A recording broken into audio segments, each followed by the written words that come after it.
As was introduced, my name's Rick Hall. I'm with Barnes & Thornburg, and I represent a number of counties around the state with respect to trying to finance new jails or renovations of existing jails.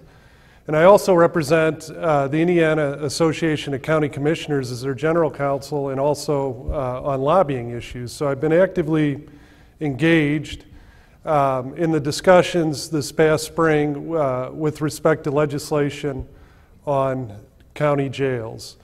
And normally I would say I was going to explain what the legislature did to you, but they would characterize it as what they did for you. But I think in this case it's probably a mixed bag. There is, as you know, there's been a lot of discussion about the problems that counties are facing. You've got several dynamics at work. You've got the drug epidemic. You've got the level 6 offenders that are being pushed down based on prior legislative action, and others that are all coming together to create incredible overcrowding problems at our local jails. So the legislature has been approached over and over again in the past several years, and we've represented several counties where they have gone to their legislators and said, we'd like a special tax to free up some additional revenue for us to finance these projects. And that's been done on a county-by-county basis. One of the things they did in this legislation that we're going to talk about is that they let all counties adopt an income tax that could be used to finance jail improvements. Another thing that they did, so I think that's something they've done for you, something that they've done maybe that will be irritating to some of you, is they've required that there be a regional jail study. So as these issues have come before the legislature, there's been discussion about if counties are facing similar problems, can't they come together and more efficiently address these problems through a regional facility. So they are requiring that you have a regional jail study. So I'm going to talk about what has to go into that study. I'm going to talk about the flexibility you have with respect to regional jails, and then I'm also going to explain to you the new income tax. So let's go to the regional jail study first. So this is all in House Enroll Act 1263. Under this legislation, counties under certain circumstances are required to conduct a regional jail study. And when that requirement applies is prior to any construction or reconstruction of the county jail and prior to your submission of plans to the Department of Corrections. Now, there was a big exception to when you have to complete this regional jail study, and that is if you've voted on or otherwise approved a contract for the construction or reconstruction of the county jail. That is a pretty broad exception that doesn't have any current interpretation to it. So one could argue that if you entered into a jail contract with an architect prior to July 1st of this year, then you're exempt from the requirement because you have a contract for the construction of a new jail. Now, if you've just entered into a contract to have a needs study and projection of the county's future inmate population conducted, then perhaps that doesn't rise to that level. Because as you'll see, I don't think that the requirements are all that burdensome compared to what you're already doing as you approach these projects. Our view has been that unless you've got a real strong contract with an architect, a project manager, and others to move forward with the jail project, then you ought to go through this requirement. Obviously, as time goes on, fewer and fewer counties are going to be able to rely on that exception. We've gone through this, we're in the process of going through this with Jennings County, And here's what the statute says you have to include in this study. And I'll share with you how we've approached that in Jennings County. The first item that you have to include in the regional jail study is the projection of the county's future jail needs. And it says by statute you have to include not only the number of the inmates, but the characteristics of the inmates, the sex, mental health issues, things of that nature. So I think is the first preliminary step any county takes as they approach these issues is to hire somebody to conduct a study of the existing population in the county jail and what the projected needs are in the future. And my experience has been those studies typically cover these items straight on. So what we're doing in Jennings County, and our team in Jennings County includes DLZ that put together a study like this. It includes Garmong, and it includes Baum as the underwriter, and Jeff Peters as the financial advisor. So we're working to put together that study with input from all of those professionals on work that they're really otherwise doing, but encapsulating it in a regional jail study that then meets this statutory requirement. So in this case, DLZ did a study of the future needs, and we're going to refer to that in our regional jail study as evidence that we've met this requirement to consider what kind of capacity we're going to need going forward. Also, in the regional jail study, you have to determine the feasibility of housing inmates in another county or a multi-county jail. So when you talk about whether this is feasible, whether it's realistic for you to take your county inmates and put them in a neighboring facility, one of the obvious first question is, do these other counties have any interest in partnering with you? So what Jennings County did is they put together a letter that was addressed, it came from the council and the commissioners. Jennings County has a separate requirement because of their income tax. They have to have the council be involved in the regional jail study, not just the commissioners. So their letter came from the commissioners and the council. That would be appropriate in any county. And it went to the Board of Commissioners in the neighboring counties and said, we are challenged in Jennings County with capacity issues. We have a need for additional cells. What is your county's current capacity? What is your county's plans to address its needs in the future? And do you have any desire to participate in a regional jail facility? And we did that to the immediately adjoining counties. There were 6. And the resounding response from each of the counties was they have no interest in participating in a regional jail facility. That has generally been my sense. I've heard very few counties indicate that they have an interest, but nonetheless, this statutory requirement exists, and it's important that counties make a good faith effort to meet this statutory requirement. We also, in looking at, well, is this feasible to go to put inmates in other county facilities? We looked at, well, what are the logistical challenges to that?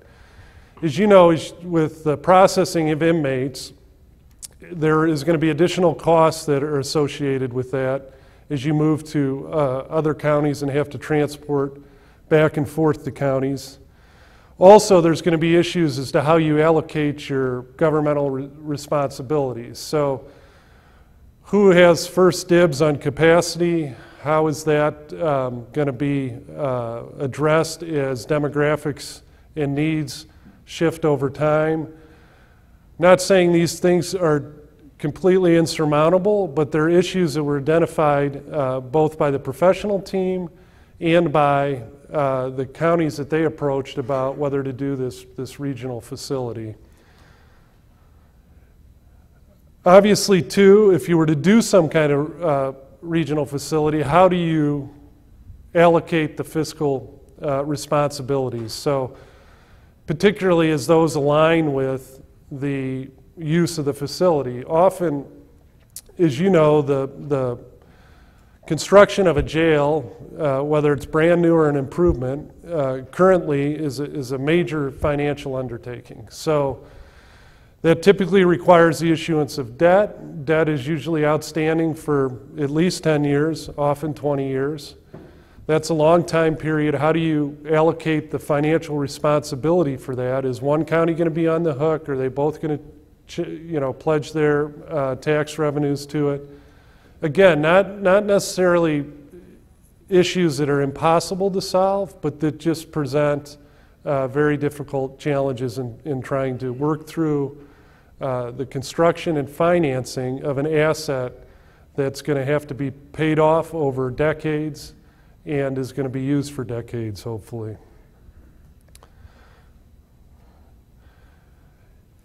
Also, the statute requires that, okay, now you've assessed your needs, you've looked at whether it's feasible to do a regional jail facility or some other, be it tri-county, 2 counties, some bed sharing arrangement, whatever the alternatives that you've looked at and determined might be feasible. Then the study requires that you set forth the financial impact of those alternatives. And this is where our financial advisor came in and said, with an estimated cost of X, what does that turn into in terms of an annual payment? What are our financial resources that might be available to make that payment? I think the conclusion that's going to be reached in Jennings County is there's only one feasible alternative, and that is if the surrounding counties won't have no interest in participating in a regional jail facility, there's really only one alternative, and that is to do something in Jennings County. So looking based on the advice of the professionals, what is the best way to meet the needs of Jennings County, putting a number on that, and then trying to turn that into an annual payment, and then looking at how that fits into your budget and your available resources. So as you can see from the items that are set forth there on the slide, that's the specific information you need by statute in order to cover the regional jail study requirement.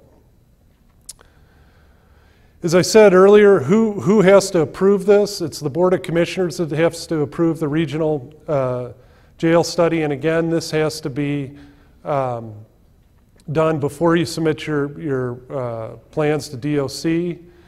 Our experience in Jennings County is realistically it took us about 2 months to put this together because we needed to, and that's 2 months based on data that in a county that had explored its needs for a number of months. I think virtually every county in the state right now is going through that analysis. But once we had that, on that background, it took us about 2 months to go solicit the other counties, determine their interests, and then put it into a document that can be approved for the Board of Commissioners. There will be a public hearing that has to be held on the regional jail study by statute, and you do have to allow people to come and testify if they so desire. I don't view that as problematic. I know in the audience we have either elected officials or we have construction professionals that have been involved in many public projects and understand the sensitivity that the public has to spending money to house inmates. So I view this, in anybody that, you've all been through this process, and the best way to be successful in a jail project is try to define in the public's mind what the problem is. So if you come forward with a solution before the public understands there's a problem, you're much more likely to receive strong pushback. So I think that this regional jail study provides an opportunity where you can put together data, you can show that the county is very thoughtful in their approach to this significant problem, and then through the public hearing and the publicity that will follow from that, potential media coverage that follows from that, you have an opportunity to define the problem in a way that shows that the elected officials are very thoughtful and responsible in their approach. So I would encourage you to think about that public hearing in this regional jail study in that manner, because it really, in the end, could be an asset in terms of helping the elected officials navigate across the finish line. So, one of the real positives of this legislation that I mentioned before was you now have new authority for a jail income tax. So there's probably, I mean, I lose track, there's so many, you know, we've represented 10 at least of governmental counties that have gone to the legislature and got a special county-specific income tax. There's probably 15 or 17 across the state that have a tax that only applies to their county to be used for a specific project. And the backdrop of that, as many of you may know, is that if you have a project that costs the county over $15 million and it's paid for with property taxes, then there's a process by which that project could end up going to referendum.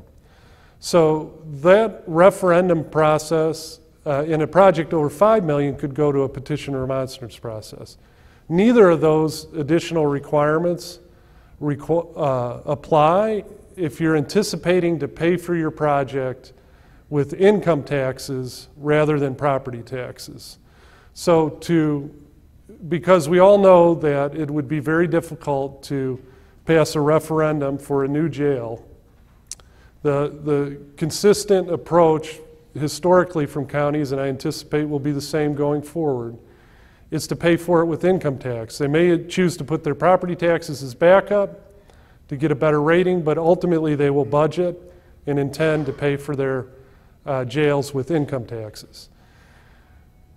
The legislature said, we do have a major problem here. There is overcrowding. There's so many county facilities that are coming, counties that are coming to us with facility needs. So they included in 1263, rather than having this county by county approach, they included broad authority that allows any county to adopt an income tax up to 0.2%. Now, most of these county individual taxes are much higher rates than that, double that rate or more. So it's not as good as having your own specific rate, but it is an additional source of revenue that counties can apply to this problem. By statute, it's imposed by the county council after a public hearing.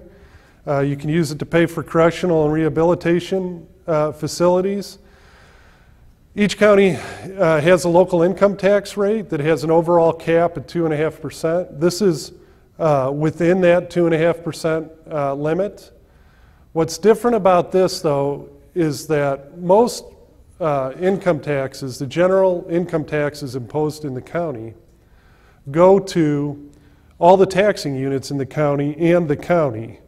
So if you are trying to increase your income tax, setting aside this new statute under the old general statute, if you're trying to increase your income tax, you have to do so in an amount, at a rate that generates enough revenue so that the share the county gets covers the new jail project.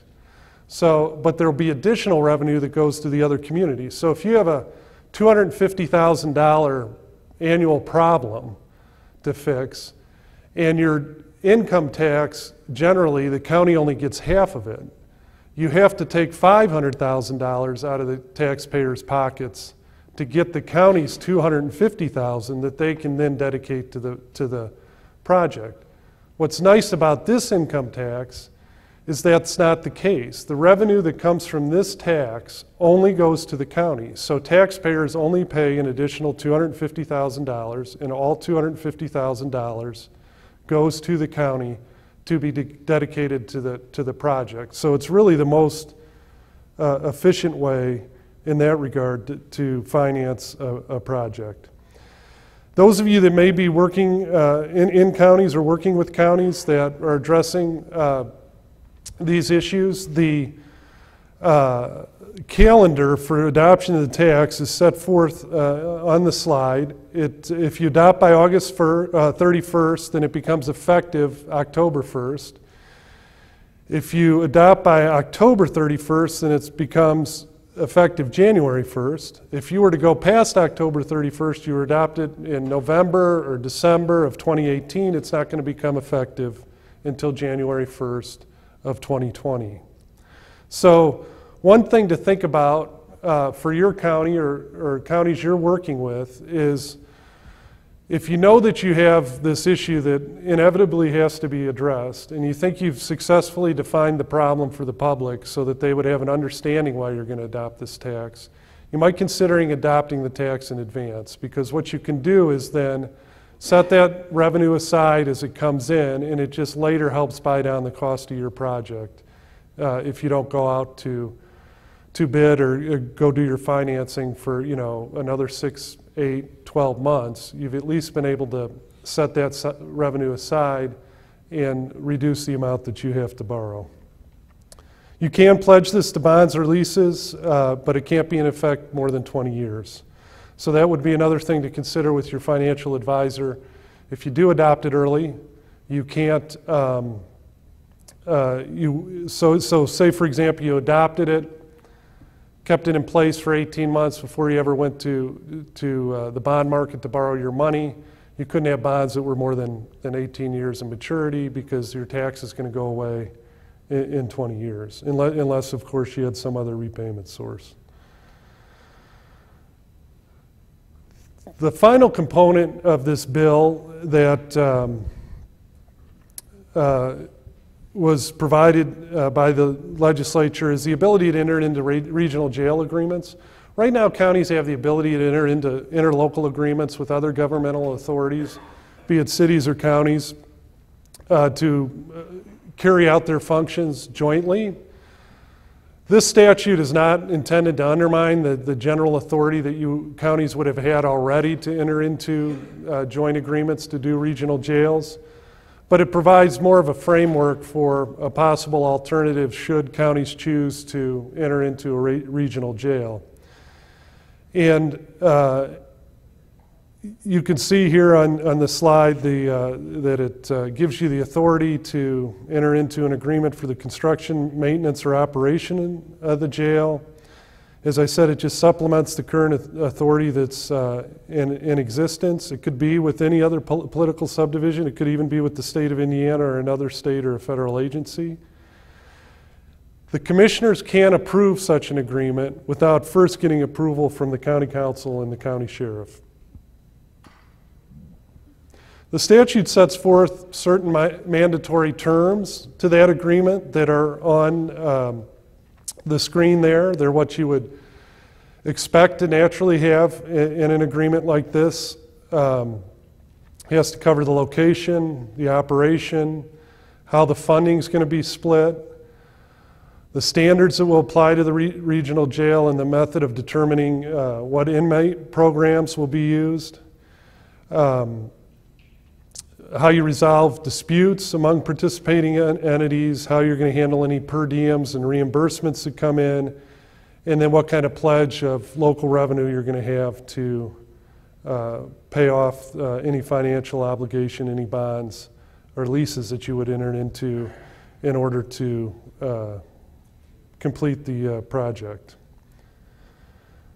So those are the three main components of 1263 that I think provide you some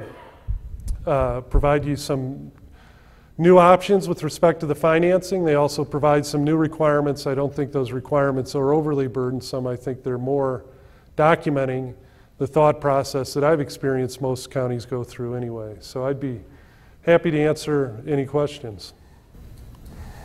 The question was, would you care to speculate on what might be coming down the road in future sessions that could also be important for counties who are considering or facing a new jail that might impact the landscape? No. No, this is an issue that's in the forefront of the minds of many legislators. The County Commissioners Association and the Sheriff's Association have had some discussions. They're working together to see if they can come together with a joint platform that makes sense to address these issues. I think that will develop as we go here in the fall, and hopefully there'll be through additional discussions, some progress made on these issues. I think that the Commissioners Association and the Sheriff's Association are pretty aligned in their views and their challenges. I do think that while I'd love to have every county hire Barnes and Thornburg to go lobby for a special tax for their jail project, I think the prospects of that being feasible in the future is going to be limited, because it will be easy for the legislators to point to the general tax that now is available to every county. That doesn't say it's impossible, but I think it's a much harder climb uphill.